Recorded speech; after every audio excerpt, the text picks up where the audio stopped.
नमस्कार। मैं doctor Sanjay Jain, associate professor गणित विषय में सम्राट पृथ्वीराज चौहान राजकीय महाविद्यालय अजमेर में कार्यरत हूँ।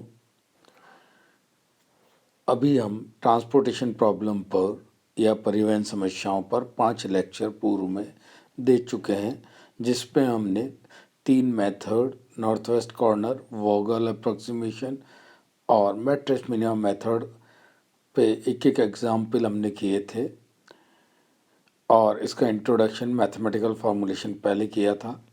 आज हम एक बड़ा इम्पॉर्टेंट ऑप्टिमलिटी टेस्ट इस पे लगाने जा रहे हैं, जिससे हमारा तीनों मेथड से जो सॉल्यूशन प्राप्त होता है उस पे ऑप्टिमिटी लगा के हम चेक कर सकते हैं कि वो ऑप्टिमल है या नहीं है।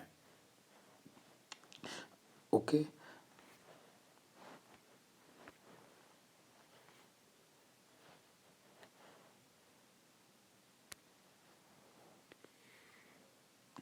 सबसे पहले जब हम फिजिबल सॉल्यूशन सॉल्व करने के लिए तीनों मेथड से जब सॉल्व करें किसी भी मेथड से, तो एक थ्योरम यहाँ पे, the number of basic variable in a transportation problem are at most are the most m plus n minus one. क्या मतलब हुआ इसका कि जो अगर हमारे पास m और n ऑर्डर का मैट्रिक्स दिया हुआ है तो उसमें m plus n minus one जितने अलोकेशन जरूर होने चाहिए, तभी फिजिबल सॉल्यूशन होगा। इससे कम होने पे डीजेनरेसी उत्पन्न हो जाएगी। ओके, इससे ज़्यादा हो सकते हैं, इतने तो कम से कम होने चाहिए एट द मोस्ट। ओके, दूसरा थ्योरम है transportation problem has a triangular basis. जो इसका बेसिस बनेगा वो ट्रायंगुलर होगा। अब हम आ रहे हैं ऑप्टिमिलिटी टेस्ट पे। यहाँ एक चीज़ हम देखेंगे कि हमने ये तो कह दिया कि हम जानते भी हैं कि जो ऑप्टिमल सॉल्यूशन होता है वो क्या होता है, एक प्रकार का फिजिबल सॉल्यूशन होता है, या सारे फिजिबल सॉल्यूशन में से कोई एक ऑप्टिमल निकल के आएगा। ओके, यहाँ हमने कहा कि हमारे जो अलोकेशन है वो m plus n minus one independent allocation होने चाहिए हमारे पास। ओके, वैसे हम बात करें कि अगर हमको m क्रॉस n का एक मैट्रिक्स दिया हुआ है तो उसमें टोटल जो है सेल्स होंगे वो कितने होंगे, ओके, एम एन होंगे, m इंटू एन। ओके, और हम कह रहे हैं उसमें से m plus n minus one allocated हैं, तो एम पी टी कितने हो जाएंगे, m n minus m plus n minus one. तो ये एम पी टी सेल ये वैल्यू रख के जब हम सॉल्व करेंगे तो हमारे पास आएंगे m माइनस वन और n माइनस वन। ये देख सकते हो आप, टोटल एम एन है और उसमें से जो अलॉटेड है m plus n minus one, इसके जब फैक्टर लेके सॉल्व करते हैं तो we get m minus one n minus one. ये वो है एम्प्टी सेल। इसके बाद इन एम्प्टी सेल में हम जैसे सिंप्लेक्स मेथड में हम जेड जे माइनस सी जे कैलकुलेट करके अगर वो सारे पॉजिटिव आते थे जेड जे माइनस सी जे, तो जो भी सॉल्यूशन हमारा लास्ट उन फाइनल टेबल्स में आ रहा था वो हमारा ऑप्टिमल सॉल्यूशन हो जाता था। यहाँ पर ऑप्टिमल सॉल्यूशन और इस अनऑक्यूपाइड सेल या एम्प्टी सेल जो भी आप कहें उनके लिए हमें डी आई जे कैसे निकालते हैं उसके लिए एक ये थ्योरम बड़ी इंपॉर्टेंट है। If we have basic feasible solution containing of m plus n minus 1 independence position allocation and a set of arbitrary number of ui and vj, that is important। हम यहाँ पे आर्बिट्री नंबर के ui और vj चयन करेंगे, और वो चयन कैसे करते हैं, रो के अकॉर्डिंग तो हम ui ले रहे हैं, कॉलम के अकॉर्डिंग हम vj ले रहे हैं। ओके, और उनको लेने का क्या तरीका होगा वो अपन आगे देखेंगे। और कॉस्ट मैट्रिक्स हमको सी आई जे दी हुई होगी।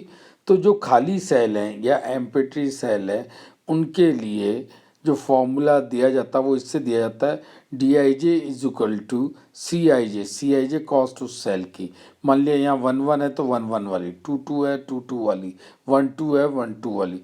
यहाँ डी आई जे दिया हुआ है बराबर सी आई जे माइनस ब्रैकेट में, दैट इज इम्पॉर्टेंट, हमने कहा दो ऐसे आर्बिट्री वो लेंगे हम यू आई और वी जे, तो यहाँ पे C I J minus U I plus V J आप कैलकुलेट करेंगे।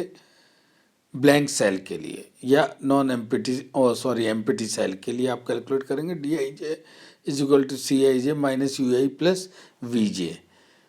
यू आई और वी जे हम कैसे लेते हैं वो हम न्यूमेरिकल एग्जाम्पल लेंगे, उसमें आपको एक्सप्लेन करेंगे।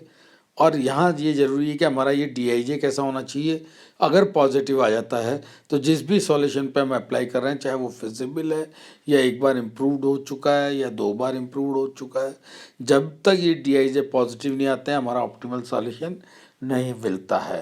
ओके, तो डी आई जे पॉजिटिव आने पर हम उस प्रॉब्लम का, उस सॉल्यूशन को ऑप्टिमल सॉल्यूशन कह सकते हैं। ये देखिए आपको देखा, if all d I j greater than zero then the solution of optimal solution are unique. D I j zero से बड़ा हो, जीरो से बड़ा या जीरो के बराबर हो सेकंड केस में, तो डी आई जे के जो सॉल्यूशन ऑप्टिमल तो होगा लेकिन इसके अल्टरनेटिव सॉल्यूशन एग्जिस्ट करेंगे ऑप्टिमल के भी। 2 3 जितने भी ऑप्टिमल मिल सकते हैं उनसे जेड की वैल्यू सेम आनी चाहिए, बाकी सॉल्यूशन एक से ज़्यादा हो सकते हैं d I j greater than equal to zero हो जब। और डी आई जे अगर एक भी सेल के लिए लेस देन जीरो हुआ तो solution is not optimal. Okay, तो ये कुछ शर्तें हैं जो डी आई जे हम कैलकुलेट करके चेक करेंगे। डी आई जे पॉजिटिव आ रहा है, ओके, तो हम कहेंगे सॉल्यूशन जो भी हमारा फाइनल आया हुआ है दैट इज़ ऑप्टिमल सॉल्यूशन होगा। ओके, एक न्यूमेरिकल एग्जाम्पल लेके हम देखेंगे। फॉर एग्जाम्पल यहाँ पे हमको एक न्यूमेरिकल एग्जाम्पल आप देखेंगे, 3 रो हैं और 4 कॉलम हैं, 3/4 की मैट्रिक्स है जिस पे आपको ऑप्टिमल सॉल्यूशन निकालने की कोशिश की जा रही है। इन सेल में हम अलोकेशन करेंगे। यहाँ पे मैंने पहले भी कहा था कि हमें सबसे पहले नॉर्थ वेस्ट, फिर मैट्रिक्स मिनिमा और फिर वोगल मेथड आता है। तो अगर हम यहाँ पर ऑप्टिमिटी टेस्ट की कैलकुलेशनों से बचना चाहें तो हम शुरू में ही ऐसा मेथड लें जिससे हम ऑप्टिमल सॉल्यूशन के करीब करीब पहुंच जाएं। और हमें मालूम है तीनों मेथड में से वोगल के सॉल्यूशन ज़्यादा बेटर होता है, इसलिए हमने इस दिए हुए क्वेश्चन पे, ये क्वेश्चन दिया हुआ है 3/4 का, उसको वोगल अप्रॉक्सी मेथड अलॉट करते हुए जो आंसर हमें मिल रहा है अलॉटमेंट करते हुए दैट इज़ 180 अलॉटमेंट मिल रहा है। और यहाँ पे आप एक चीज़ और देखेंगे, अलोकेशन जो हमारे पास है 1 और 2 3 और 2 5 6 अलोकेशन है, 4 और 3 की मैट्रिक्स है, तो m+n-1 का वैल्यू जाएगा 6 और 6 ही एलोकेशन है, तो इसका फिजिबल सॉल्यूशन एग्जिस्ट करेगा। इसको हमको ऑप्टिमेटिकली चेक करना पड़ सकता है।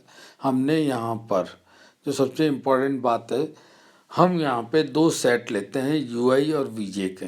यू आई जो है वो रो वाइज है और वी जे जो है वो कॉलम वाइज है।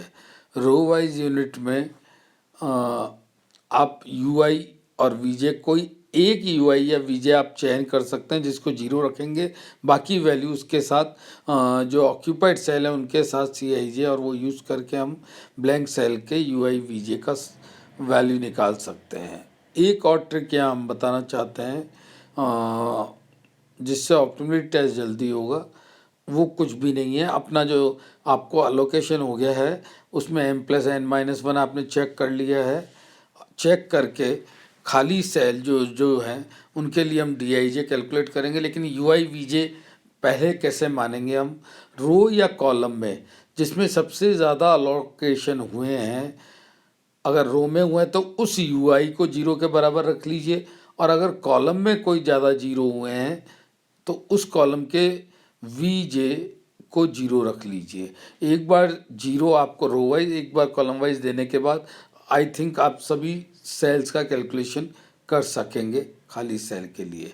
और अगर वो पॉजिटिव आ जाता है तो हमारा दिया हुआ सॉल्यूशन ऑप्टिमल ही होगा जो फिजिबल निकला है। ओके, तो यहाँ पे हमने जब ये प्रॉब्लम ली वोगल से, हमने वोगल अप्रोक्सीमेशन मेथड से इसको अलॉटमेंट करते करते सॉल्व कर लिया, वो काम हम देख चुके हैं।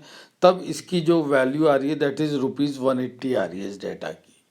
अब हम वोगल अप्रोक्सीमेशन मेथड के लिए चेक कर रहे हैं कि यहाँ पे जो एलोकेशन है वो 6 इंडिपेंडेंट सेल पे हैं, इसलिए ये जो मैट्रिक्स है ये बैलेंस मैट्रिक्स है, दोनों तरफ वैल्यू भी सेम आ रही है। ओके, तो यहाँ पे हम इसको चेक कर रहे हैं u i v j. Generally किताबों में कोई भी यू आई वी जे ले लिया है, पर अपन बड़ी प्रॉब्लम से बचने के लिए हमेशा हमको वो सेल लेना चाहिए जिसमें यू आई या वी जे पॉजिटिव हो, और अलॉट करके हम डी आई जे निकालेंगे। जो पॉजिटिव होने पर उसी को हम फिजिबल सॉल्यूशन बोल देंगे। ओके, यहाँ पर ये देखिए हमने यहाँ पर ऑक्यूपाइड सेल का वैल्यू लिख दिया है, बची हुई सेल क्या रहेगी, unoccupied. Okay, so empty cell के लिए कॉस्ट मैट्रिक्स है ये वाली, जैसे यहाँ पे एलोकेशन हो रखे हैं स्टार स्टार स्टार स्टार, ये स्टार स्टार, बाकी सब जो वैल्यूज़ हैं वो क्या है, एम्प्टी सेल की कॉस्ट वैल्यूज़ है।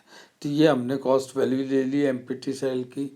उसके बाद यू आई और वी जे मैट्रिक्स हम कैलकुलेट करेंगे, वो निकाल के डी आई जे चेक करेंगे, C I J minus U I plus V J. Okay, तो यहाँ पर इन्होंने यही किया है। ओ एस से हमारा फॉर्मूला बना है D I J is equal to A I J minus A I J H J. वो वैल्यू इसमें रखेंगे और एम्प्टी सेल की कॉस्ट वैल्यू रखेंगे, दोनों को माइनस करके डी आई जे बराबर C I J minus U I plus V J. यहाँ ध्यान रखें आप, सी आई जे और U I plus V J जो है वो आपका ऑक्यूपाइड सेल के लिए है, और डी आई जे आप कैलकुलेट करेंगे वो अनऑक्यूपाइड सेल के लिए। सी आर एस बराबर u r plus v s होता है, ये ऑक्यूपाइड सेल के लिए होता है, लेकिन डी आई जे बराबर C I J minus U I plus V J होता है, ये ब्लैंक सेल के लिए होता है या एम्प्टी सेल के लिए होता है। इस पर्टिकुलर क्वेश्चन में हम ये सारी वैल्यू निकाल के जब डी आई जे कैलकुलेट करते हैं तो सारे पॉजिटिव आ रहे हैं। ये पॉजिटिव आ रहे हैं, इसका मतलब जो हमारा सॉल्यूशन है, फिजिबल सॉल्यूशन या वो जो भी हमने ऑप्टिमिलिटी के लिए लिया है वो ऑप्टिमल है, उससे ऑप्टिमल आंसर हमको प्राप्त होगा। यहाँ पर्टिकुलर क्वेश्चन में जब हमको अलोकेशन हो जाता है तो जब हम बची हुई सेल्स होती हैं उनको अलोटेट करते करते करते हमने देखा कि यहाँ चूँकि सारे डी आई जे पॉजिटिव आ गए तो ऑप्टिमिलिटी कंडीशन सेटिस्फाई हो रही है, इसलिए जो दिया हुआ फिजिबल सॉल्यूशन है वही ऑप्टिमल होगा। यहाँ इस केस में 180 था और ये वैल्यू रख के जब सॉल्व किया तो भी 180 आ रहा है। ओके, तो इस तरह की प्रॉब्लम का ऑप्टिमल सॉल्यूशन एक ही होता है, दोनों में सेम आ गया, डी आई जे नेगेटिव नहीं है, लेकिन ऐसा हमेशा नहीं होगा। इससे बहुत इस तरह का जो मैंने अभी आपको दिया है ये एक आधा एग्जाम्पल होगा, बाकी ज़्यादातर हमारा d I j, degeneracy, u i v j calculate करना, इनमें जो टाइम लगता है वो क्वेश्चन हमारे लिए एग्ज़ाम में बड़े नंबरों में आ सकते हैं। ओके, तो यहाँ आपको सेल चेक करना है डी आई जे का फाइनली, अगर पॉजिटिव आ रहा है तो हमारा काम हो जाएगा। ओके, तो आज के लिए हम इतना ही करेंगे, कल हम वो लेंगे जिनमें डी आई जे नेगेटिव हो। तो आज के लिए इतना ही, थैंक यू।